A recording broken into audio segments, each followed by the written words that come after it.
Joining me now is Douglas Murray, Associate Editor of The Spectator and the best-selling author of The War on the West.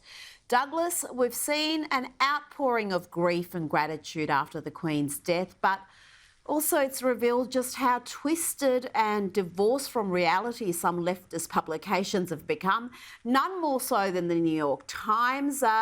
You've written about the paper's hostility against Britain. What's driving the type of coverage we've been seeing from the New York Times? Well, I'm afraid that the New York Times, I've written about this quite a number of times in recent years, since 2016 has just had an unbelievable animus against Great Britain. It seems not to have been able to forgive the populace for the democratic vote that meant that we voted for Brexit.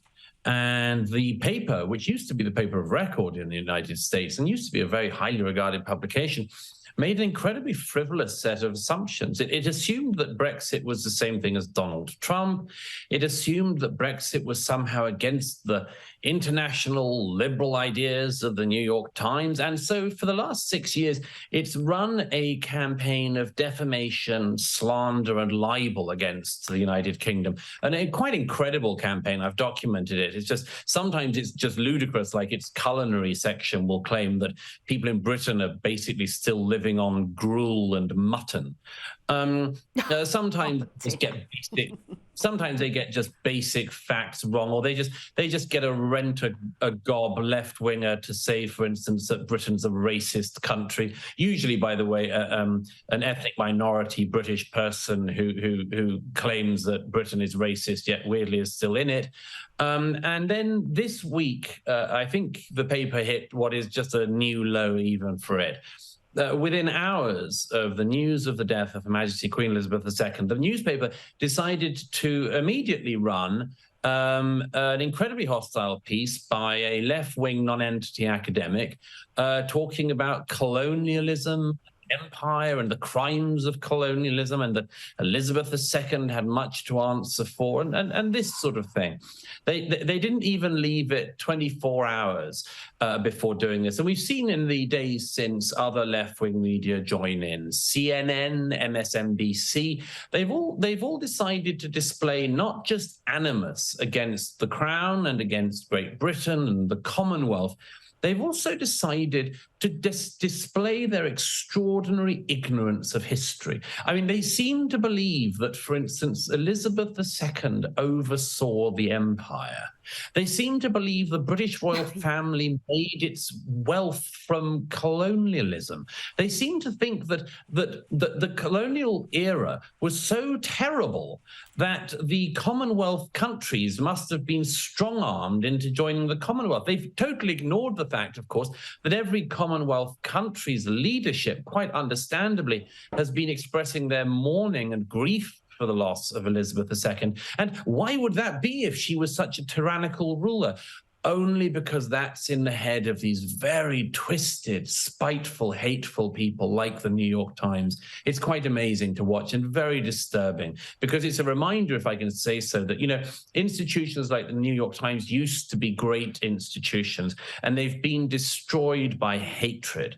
And that's the exact opposite of what Queen Elizabeth showed in her own lifetime, which is that you build institutions with love and loyalty. And that's something that the CNN, MSNBC, the New York Times, they wouldn't understand the language we were speaking in there.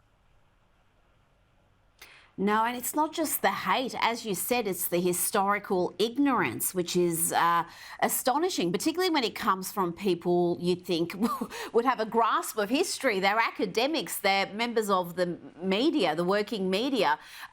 You mentioned some of the other outlets, CNN, The View on the ABC. Let's just have a look at some of these examples. You know, this idea of how the royal family, how this family grapples with its history and legacy of colonialism, of slavery, of the potential paying of reparations is a really important one. And I think that King Charles understands that his job is, yes, as a monarch, but he is also an anchor for this Commonwealth. She said, a thieving, raping, genocidal empire is finally dying. May her pain be excruciating. It was a thieving, raping, genocidal but I think empire. I'm lost for words. Step in. First of all, if the British Empire had been genocidal, the people in question wouldn't be alive. They wouldn't be speaking. If the British Empire had been a genocidal empire, it would have tried to kill all of the people under its rule. It did no such thing. There wouldn't be any people in the countries that were under British rule if the British Empire had been genocidal. Genocidal is the intent to wipe out an entire people.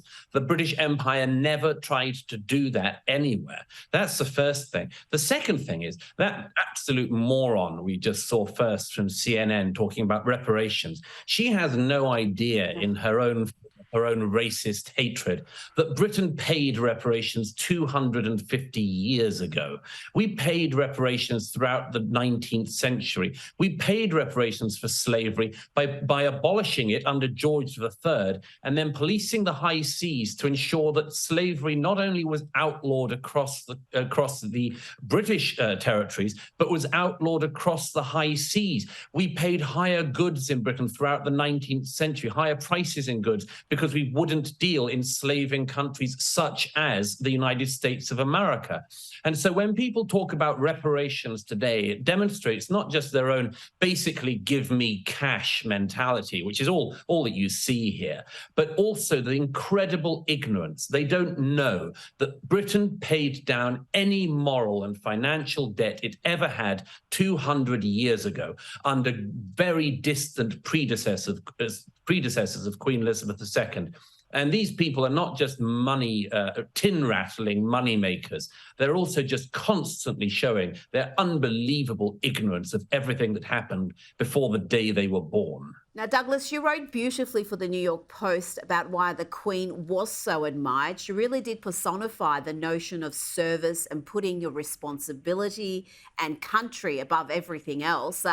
That's an ideal that's no longer popular in much of the West.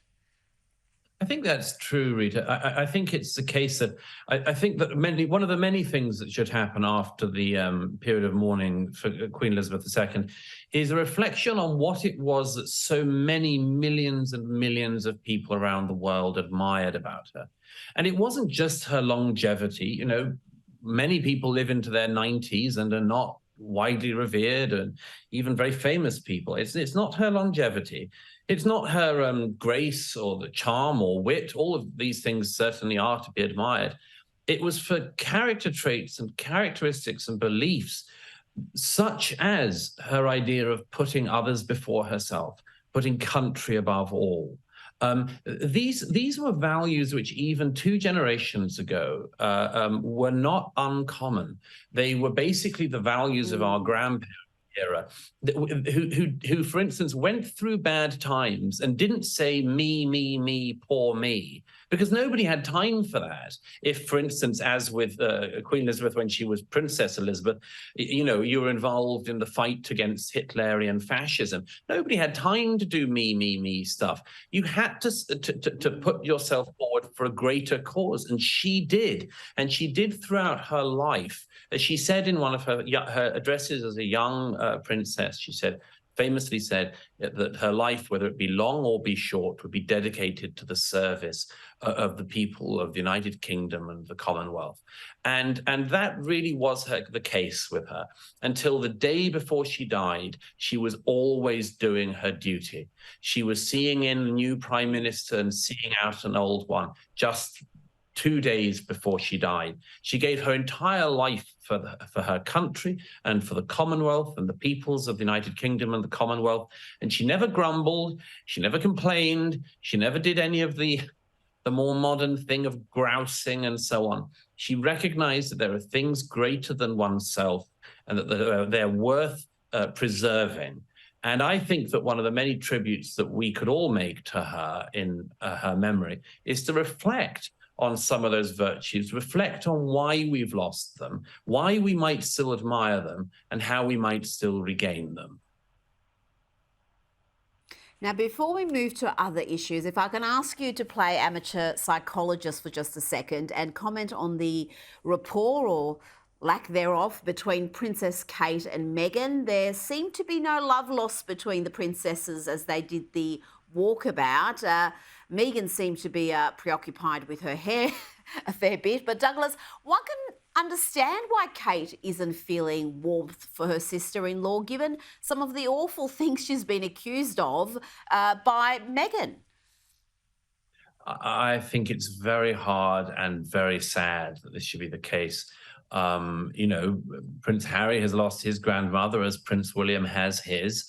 He must be mourning as well. But I wonder if he's also reflecting on the position that he's got himself into, because there was so much goodwill in Britain and around the world when Harry and Meghan married, so much goodwill in Windsor on that day.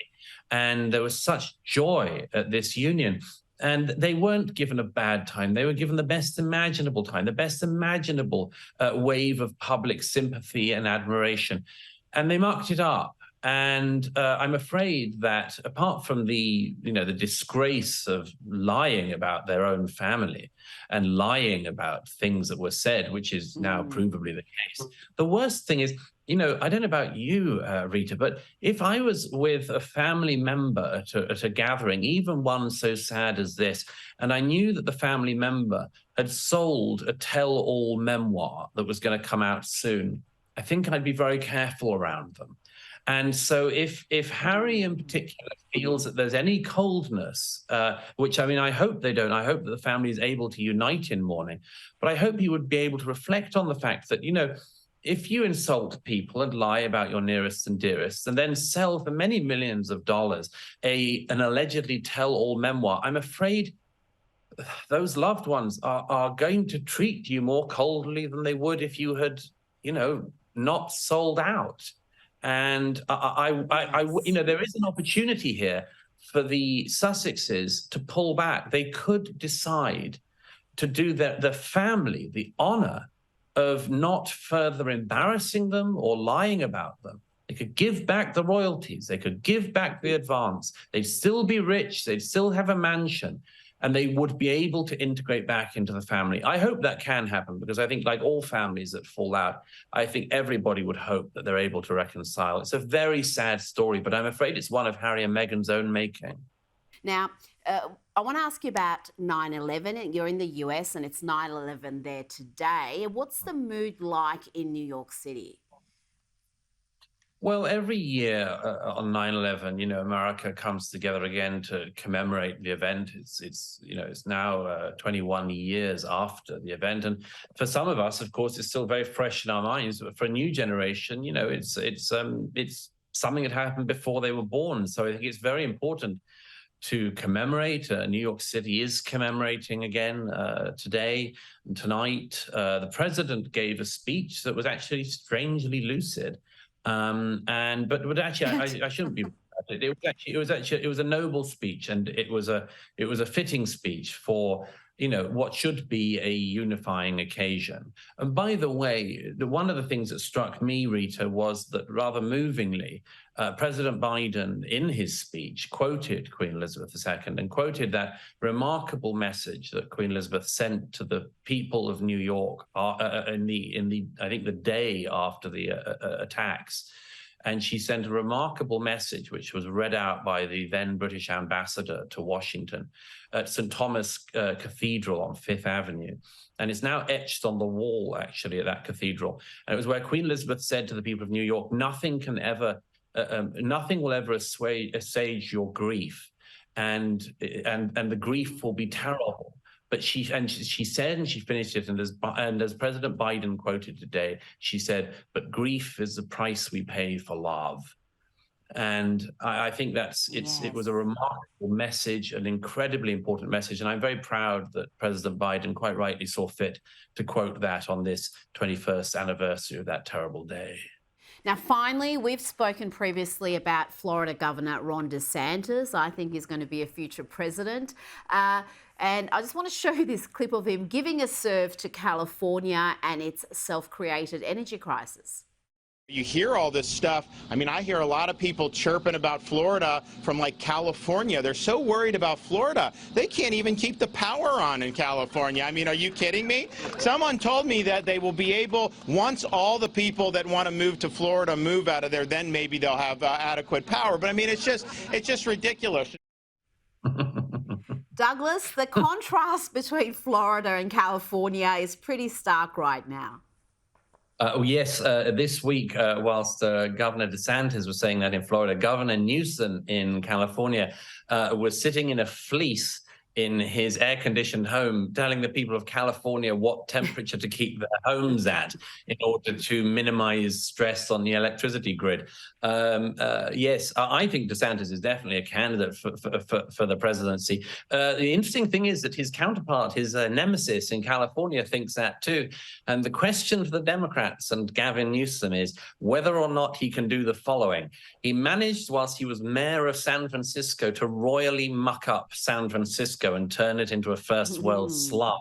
He then decided to roll that out and try it on a California-wide level. And he's had enormous success in turning parts of LA and larger parts of California also into a larger slum. And the big challenge now for Gavin Newsom is to see whether or not he can't get the Democrat nomination and roll out his great skill at slumming places nationwide. And we'll just have to see. Oh, goodness me, that is a frightening prospect. Douglas Murray, thank you so much for your time this evening. A great pleasure as always. Thank you, Rita.